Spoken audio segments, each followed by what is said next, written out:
10m에서 20m 밑이었다. 그 속에서 그들은 가장 육신의 고통과 아픔 속에 그리고 상처를 받은 가운데서 기도를 하였고 찬송을 하였습니다. 기도의 문제를 통해서 하나님이 어떻게 역사해 주셨는가, 구약의 열왕기하 19장을 통해서 생각해 보고요, 찬송을 통해서 또 하나님이 어떻게 하나님의 백성들을 지켜주셨는가 하는 것을 역대하 20장 21절부터 한번 찾아보고자 합니다. 역대하 20장 21절 한번 찾아보세요.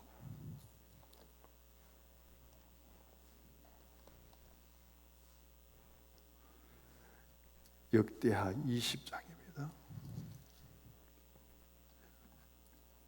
그리고 21절 한번 읽어보십시다. 24절까지요.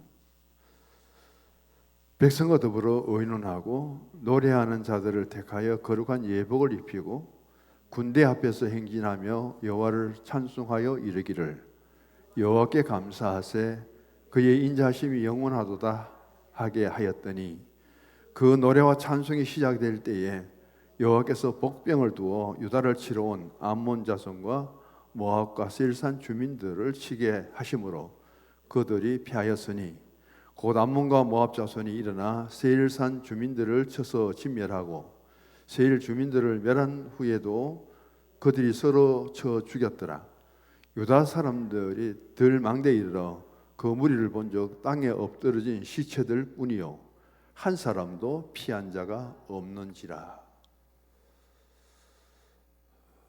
여기에 보면은 암몬과 모압이 연합군을 형성해서 유다와 예루살렘을 지금 침공해 오고 있습니다. 지금의 유다의 군사력으로는 이 연합군을 상대해서 이길 수 있는 힘을 가지지 못했습니다. 이때에 오늘 20절 말씀 보면은 당시 유다의 왕이 여호사밧이에요. 여호사밧이 암몬과 그리고 모압의 연합군을 대처해서 어떤 작전을 세워서 이 전쟁에서 이기게 되는가 하는 것을 소개하는데, 거기에 가장 핵심적인 것은 하나님을 찬송하는 찬송의 모습입니다. 오늘 본문을 통해서 보면은 네 가지 여호사밧이 하나님 앞에 준비한 것이 있습니다. 첫 번째 보면은 21절에 노래하는 자를 선택해서 그리고 거룩한 예복을 입히죠. 우리 찬양대가 특별히 마련된 자리에서 찬양을 부를 때마다 예복을 입는 그 의미가 어디 있는가를 생각하면서요, 그렇게 준비하고, 전쟁이 나면 군인들이 가서 싸워야 됩니다. 군인들이 가서 싸워야 되는데 여호사밧은 그날따라 어떻게 했느냐, 선택된 노래하는 찬송하는 자를 불러서 그들에게 예복을 입히고, 전쟁이 벌어졌는데도 군인을 앞세우지 않고 이 찬양팀들을 앞세우는 거예요. 전쟁의 역사 속에 이런 일은 없었을 거예요. 그래서 예복을 입은 찬양대가 앞에 나가면서, 그리고 뒤에는 군인들이 따라가는 거예요. 전쟁을 이렇게 벌였다가는 큰일 나겠죠. 그리고 세 번째는 뭐를 했느냐면은 노래를 시작할 때에 이렇게 예복을 입고 앞선 노래하는 사람들은, 찬양단들은 하나님을 찬송합니다. 그 뒤에 군인들은 무기를 가지고 이제 따라가고 있어요. 그래서 처음 노래가 시작됩니다. 22절에요. 21절은 두 가지입니다. 노래한 자를 선택해서 예복을 입히고 그 팀들을 군대 앞에 나가면서 하나님을 찬송하고 감사하도록 합니다. 그렇게 찬양이 시작될 때에 여호와께서 복병들을 두셨다. 22절 말씀인데, 이 복병은 하나님이 주신 것인데 이스라엘도 모릅니다. 여호사밧도 몰라요. 어쨌든 적에게 맞아 죽을지라도, 칼에 찔려 죽을지라도 찬송하는 찬양팀을 앞세웠다는 사실이 놀랍고, 그런데 찬송이 시작할 때 군인들이 접촉하기 전에, 싸우기 전에 하나님이 복병이라도 오는데, 이 복병이 뭐냐면은 모압과 암몬이 연합군이잖아요. 연합군이 유다를 쳐야 되는데, 그리고 예루살렘을 쳐야 되는데 자기들끼리 싸움이 붙어버린 거예요.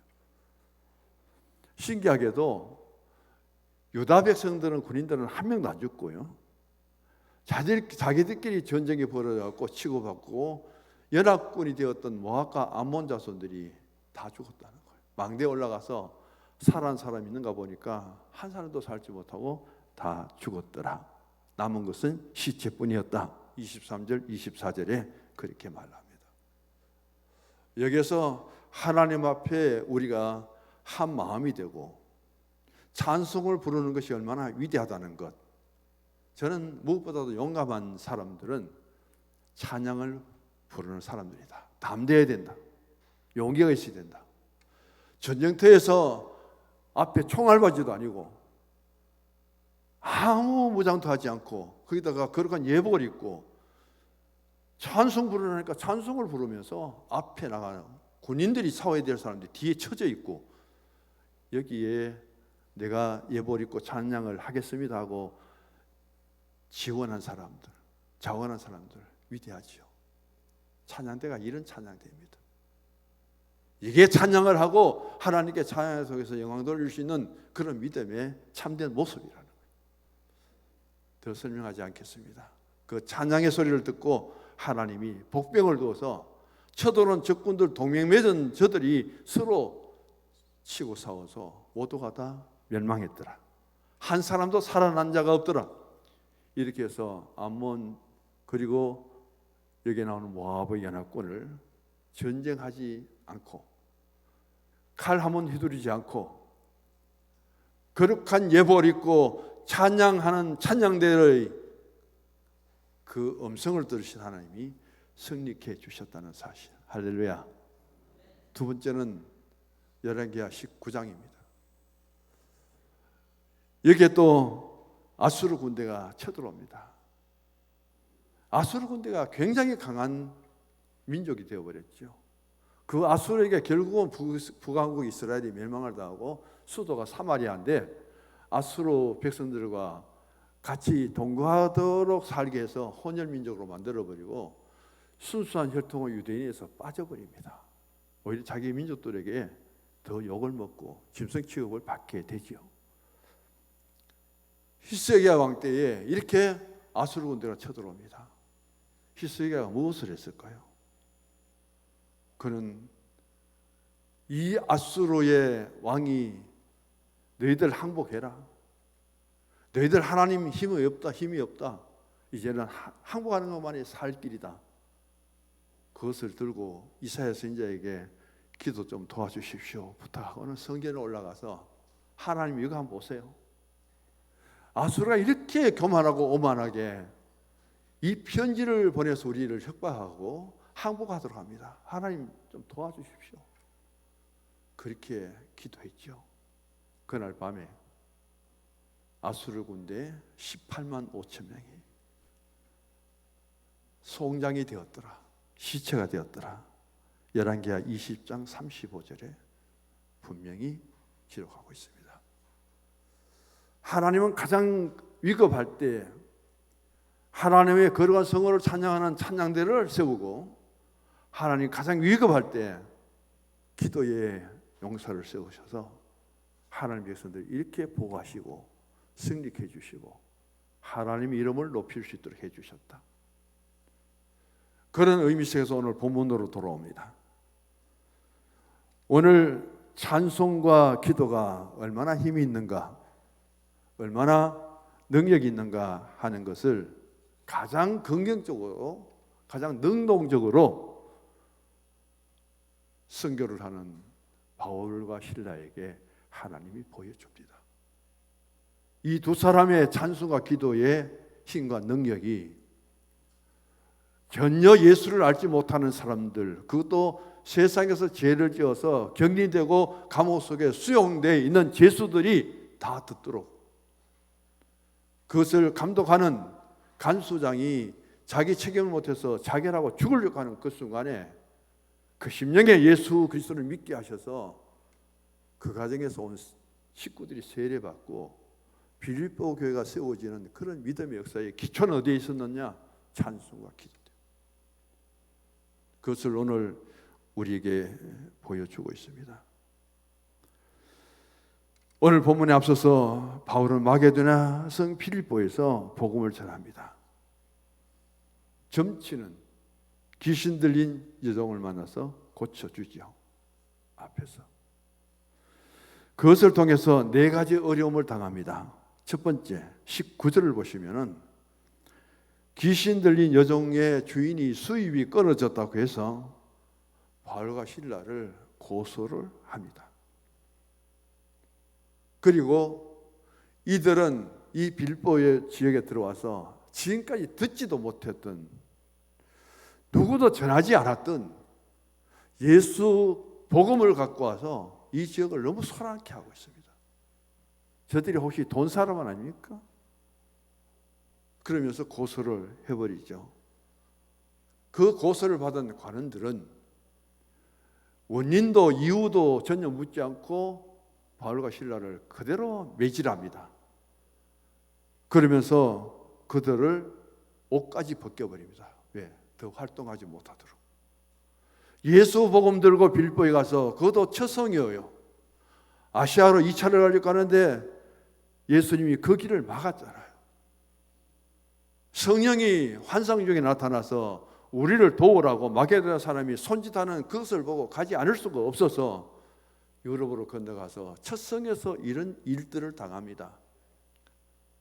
저들에게 더 이상 예수 복음 전하지 못하도록 소란스럽게 하지 못하도록 옷을 벗겨버리는데 빨가벗고 어디를 갑니까?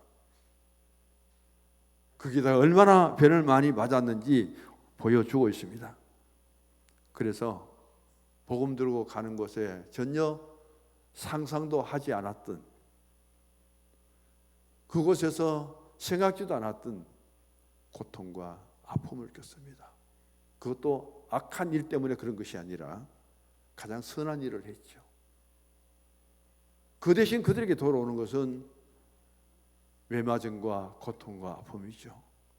그리고는 깊은 감옥 속에 갇혀버립니다. 움직일 수 없도록 착고를 채워버립니다. 더군다나 깊은 밤에 상처의 아픔도 있고 우리에게 왜 소아시아로 가지 않고 이렇게 마게도냐로 오도록 하셨는가? 그 마게도냐 지역이 빌립보, 데살로니가,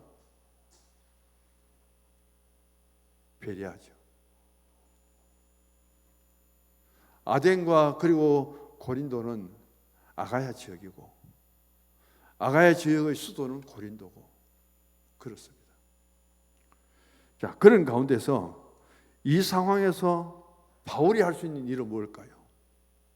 실라가 할 수 있는 일은 또 뭘까요? 그들은 옷을 벗겨버립니다. 움직일 수 없도록 착고를 차여버립니다. 그러니까 수없이 두들겨 맞았어요. 깊은 감옥에 가두어 버립니다. 내가 할 수 있는 일이 뭘까요? 내가 할 수 있는 것은 바울과 실라는 그 감옥 속에서 기도할 것밖에 없어요. 찬송 부를 수밖에 없어요. 두 가지만 할 수 있어요. 지금 이 현장에서 지금 이 환경에서 내가 할 수 있는 것은 두 가지뿐입니다. 하나는 하나님께 기도하는 것이고 하나는 찬송을 부르는 것임을 이분들은 너무나 잘 알고 있습니다. 그래서 25절 보시면은 바울과 실라는 자신이 당한 사건에 대해서 불평 원망 없이 한밤중에 기도하고 찬송했습니다. 그런데 문제는요, 죄수들이 다 듣더라. 빌립보 지역에서 죄를 짓고 격리되어서 감옥 속에 고통스러운 삶을 사는 죄수들에게 한 번도 들어본 적이 없는 찬송입니다. 저들이 무엇을 말하는지 몰라도 그것이 바로 기도였습니다. 죄수들이 한밤중까지 그들은 오늘 밤을 자야 내일 또 주어진 일을 하는데 한밤중에 그들은 잠을 잘 수 없습니다. 왜? 찬송가가 울려 퍼지기 때문에. 이 옥중에서, 빌보 옥중에서 누가 감옥 속에 들어와서 찬송을 불렀을까요? 바울이 첫 번째 사람입니다. 누가 이 옥중에 들어와서 기도를 했을까요? 실라가 첫 번째 사람이에요.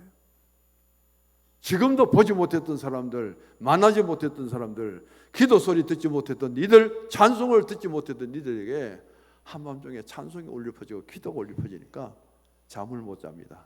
다 깨어서 그 기도를 듣더라. 그 찬송을 듣더라. 두 사람이 감옥 속에서 하나님 앞에 드리는 그 신앙이 하나님을 알지 못하는 사람들, 일상적인 생활하는 사람들이 아니라 죄수들이 그걸 다 듣는데 그 듣는 것으로 끝나지 않고 그 다음에 일어난 사건이 더 위대하죠. 이 죄수들이 볼 때 바울과 실라를 어떻게 보았을까요? 야, 이 감옥에 들어오면 에이 재수 없다. 어떻게 걸려가 또 들어왔다.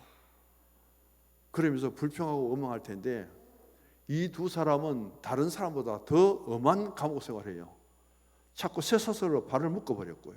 그도 내 두 발을 묶은 것이 아니라 바울과 실라의 발을 같이 묶어버리니까 더 움직일 수 없습니다. 그런데도 불구하고 이 바울과 실라를 보니까 저 사람들은 어떤 사람이지? 세상에 저런 사람도 있나?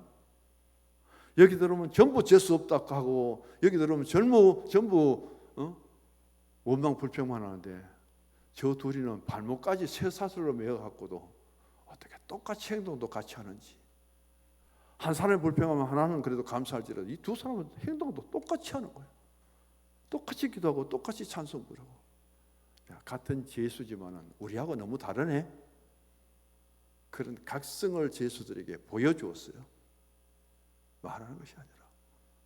그 사실들이 얼마나 그들에게 많이 감동을 주었을까요?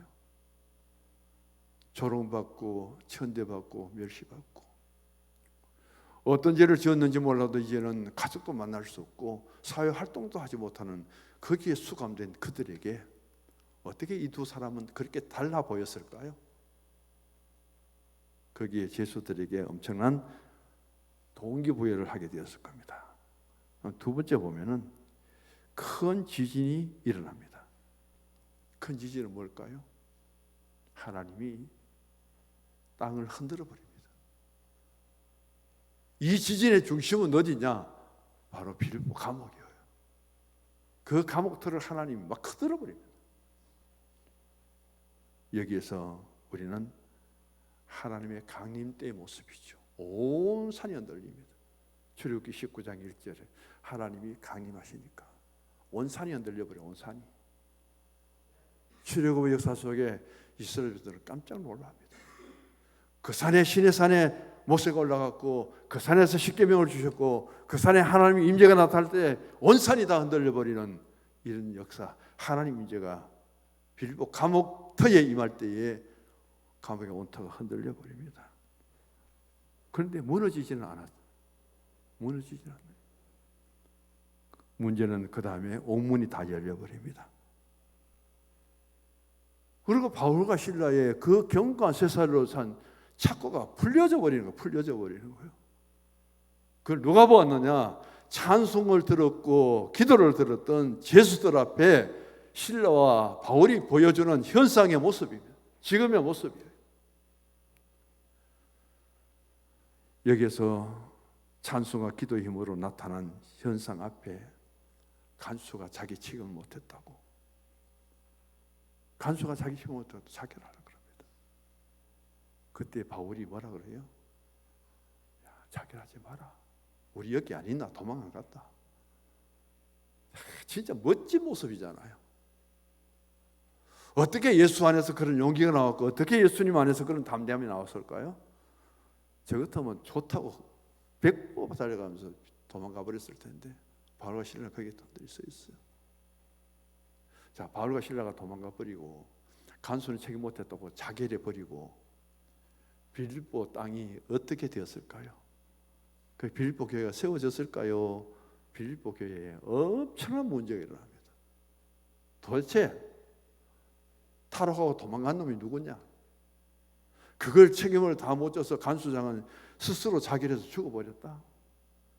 그렇게 추적해 나오면 바울과 실라가 어디서 붙들릴까요? 하나님은 이들에게 도망가지 않도록 하고 살아계신 하나님의 역사를 체험할 뿐 아니라 당사자가 여기 있다. 그래서 선생들아, 도대체 당신이 기도하고 당신이 찬송하는 그분이 누구냐? 나도 어떻게 해야 그런 구원의 자리에 설 수 있느냐? 유명한 사도행전 16장 31절의 말씀은 복음 전도의 가장 핵심이에요. 그 결과 더 이상 빌보의 소동이 일어나지 않고요, 간수장이 얼마나 고마웠으면은 자기가 제수로 지켜야 될 그 바울과 실라를 자기 집에 모셔다가 대접하고 그 자리에서 다 세례를 받았을 거예요.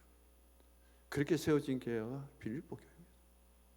여기서 만약에 바울과 실라가 도망가 버렸다면은 이 간수장은 세 가지 법적인 책임을 져야 됩니다. 첫 번째가 거무태만이에요. 오늘 보면 27절을 보시면은 간수가 자다가 깨었습니다. 간수가 자지 않고 그 제수들의 상황을 살펴야 되잖아요. 그래서 자기가 근무해야 될 그 시간에 잠을 잤기 때문에 오늘의 법을 하면 거무태만 첫 번째 걸립니다. 두 번째는 직무유기입니다. 25절에 제수의 언어에 제약을 하지 않았어요. 제수는 이름 놓습니다. 제수 번호를 갖고 있잖아요. 그런데 그 감옥에 여러 제수들이 많은데 그렇게 찬송 부르고 떠드는데 왜 안 막았느냐? 그렇게 기도하고 야단인데 왜 못하도록 막지 않았느냐? 자유의 제한을 엄격하게 받는 데가 바로 감옥입니다. 그래서 그것은 또 뭐냐면은 직무유기입니다. 25절에 거무태만 직무유기, 이것 당시의 법이었으면은 어떤 벌이 주어질까요? 얼마나 두려웠으면은 간수장이 스스로 자기를 목숨을 끊었을까요? 끊으려고 했을까요? 그만큼 자기 책임이 중하다는 사실을 알고 죽으려고 합니다. 간수의 이런 행동 앞에 바울은 이렇게 외칩니다. 우리가 다 여기 있다. 당신의 거무태만, 당신의 직무유기, 당신의 책임, 그것 때문에 자결하려고 하지만은 하지 마시오. 우리가 여기 있습니다. 당당히 나서는 그 바울과 실라의 모습 너무 멋있는 것 같아요. 죽을지라도 너무 멋있게 죽는 것 같아요. 그래서 순교를 당해도 가장 멋있게 순교당하는, 멋있게 순교를 당하는 그런 순교자가 되지 않았을까, 그렇게 생각합니다. 등불을 갖고 바울을 확인한 후에 웃어 떨면서 바울과 실라 앞에 부복하는, 엎드리는 간수장을 보시기 바랍니다. 제수에 불과한 바울과 실라 앞에 선생들아 외치는 그 음성을 들어보시기를 바랍니다. 얼마나 위대한 하나님의 사람입니까? 내가 어떻게 해야 구원을 얻으리까? 그 31절, 30절, 대답은 31절 두 절을 영원시켜 보면 간수가 그 결과 예수 믿습니다. 온 가족이 예수 믿고 그리고 세례 받습니다. 사도 바울의 그 받은 상처가 깨끗이 나 버립니다. 왜? 간수장이 자기 집에 가서 바울의 상처를 다 씻어주잖아요. 대접하잖아요. 세례 받잖아요. 예수 믿잖아요. 온 집에 그 믿음을 통해서 기쁨이 충만했다는 사실을 보게 됩니다. 오늘 찬송과 기도로 무장된 신앙의 힘을 가진 바울과 실라를 보면서 우리에게 주신 교훈은 시련과 고통 중에도 전혀 불평과 원망이 없는 그런 신앙의 사람이 되어 보십시다. 지진이 나고 옥토가 흔들리고 옥문이 열리고 착고가 풀렸고 그럼에도 도망가지 않고 거기에서 자신들의 그 상황 속에서 자유로운 몸이 된 것을 보여줄 수 있는 그 담대한 사람의 신앙인의 모습. 결국은 이 만남 속에서 단 한 번의 만남입니다. 좋은 만남이 아니에요. 제수와 간수장으로 만났습니다. 하나님이 어떻게 역사하셨는지 그 한 번의 만남, 한 번의 질문을 통해서 예수 믿고 가장 친한 친구가 되어버리고, 그것도 예수 친구가 되어버리고, 그리고는 이 과정을 통해서 빌립보 교회가 세워졌다는 사실이 정말 놀랍잖아요. 여기에 빌립보 감옥에 사도 바울이 수감된 그 결과가 교회가 세워지는 역사가 일어나고 구원의 역사가 일어난 거기 때문에 바울은 감옥 속에 들어가도 걱정 없어요. 바울이 가이사랴에도 감옥에 들어가 봤고, 예루살렘에도 감옥에 들어가 봤고, 로마에 가서 감옥에 갇혀도 봤지만은 빌립보 감옥을 생각하면은 그래, 감옥도 내 신앙의 터가 되고, 그 감옥도 나의 찬송의 자리가 되고, 그 감옥도 나의 기도의 자리가 되고, 얼마나 당당한지. 그런 고생과 역경 속에서도 한 번 주어진 그것을 얼마나 사도 바울이 사도 바울 되게 해 주셨는지 우리에게 보여줍니다.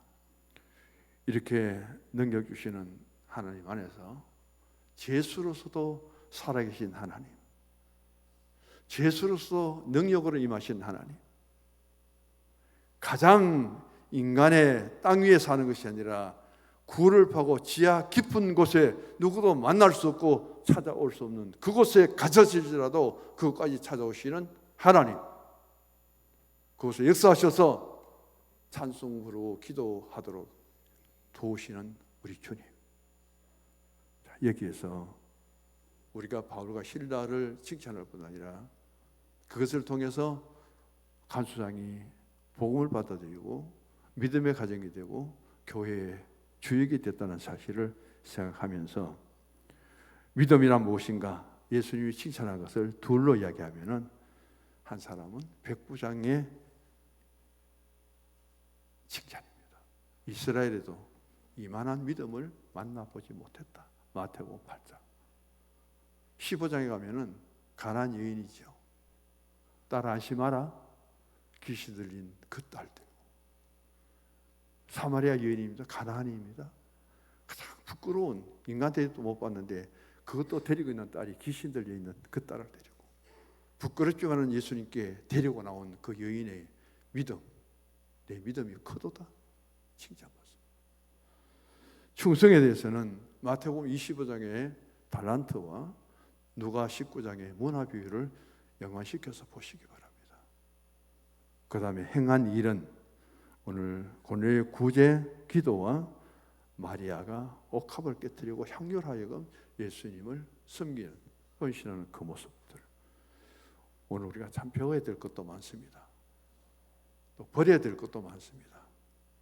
바울과 실라의 기도와 찬송을 잘 배워서 어려울 때 더 기도하고 어려울 때 더 많이 찬송 부르고 그 하나님 인재 속에 역사하시는 그 믿음을 체험할 수 있기를 주의 이름으로 축복합니다. 하나님 아버지, 우리는